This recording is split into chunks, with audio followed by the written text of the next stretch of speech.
My name is Harry Wells. I am the writer and director of the short film Nostalgia. Nostalgia follows the story of a young man who is depressed and stuck in a loop, really. He doesn't know where he's going in life, and I don't think he really wants to know where he's going in life. Everything's just bland and boring. Upon meeting a friend for a drink, he's introduced to a nostalgia tab. This is an untested drug, making its way around the underworld. The side effects are unknown. But the thing about this drug, it can turn your dreams into vivid memories from your childhood, taking you back in time whilst you sleep, almost. There's multiple themes involved in the film, such as reflection, childhood, and of course, nostalgia. The idea stemmed from when I watched an old childhood video, and I kind of remembered how colourful and careless everything was back then. Of course, as you grow up to become an adult, you realise that perhaps the world wasn't as bright as what you remembered, which isn't necessarily a bad thing, it's just a part of growing up. But I wanted to write a story about someone who couldn't really accept that, couldn't accept growing up, couldn't accept that life perhaps wasn't what they remembered as a child. I was very fortunate to have two fantastic actors on board in Luke Adams and Liam Rowley. Luke done a fantastic job of bringing forward the mannerisms and idiosyncrasies of the character I'd written. I believe playing any character that has mental health issues is extremely challenging, as you really have to deep dive into the emotions that they're feeling and project that through not only dialogue, but actions, facial expressions and body language. And I think Luke done a fantastic job doing that. And with Liam being the total gentleman that he is, for him to play an abusive father must have been incredibly challenging.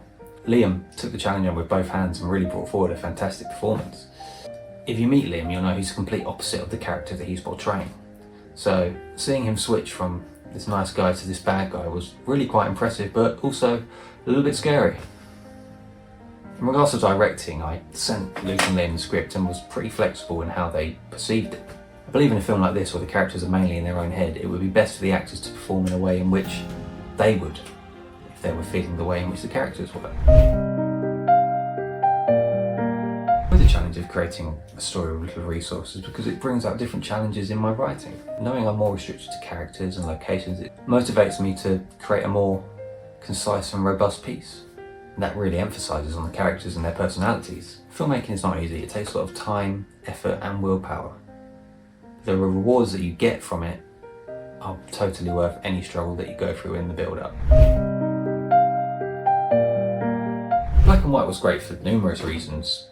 Number one being that it really emphasises the way that our main character feels. He feels like the world is black and white. There's no colour. I believe the black and white film emphasises his emotional state. Another reason being that once the character enters his dream state, we could really play on them colours from the dream to really pop out and kind of show just how much this character thought of the past and how most important it was to him, really. And well, the last being reason, black and white is cheap. I didn't have to do any lighting setups, and as an amateur filmmaker, I didn't have any lighting setups. I don't have the money to buy a big expensive lighting kit, so black and white not only did it feel right to the story, but it also felt right to my wallet. Even better.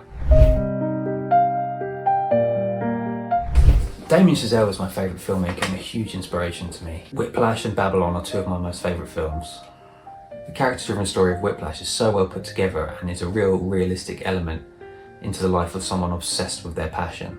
More influences include Edgar Wright, Guy Ritchie, Quentin Tarantino, and Alfred Hitchcock. Rear Window is probably my favourite film of all time. It's a fantastic example of creating an exciting narrative set in only one location.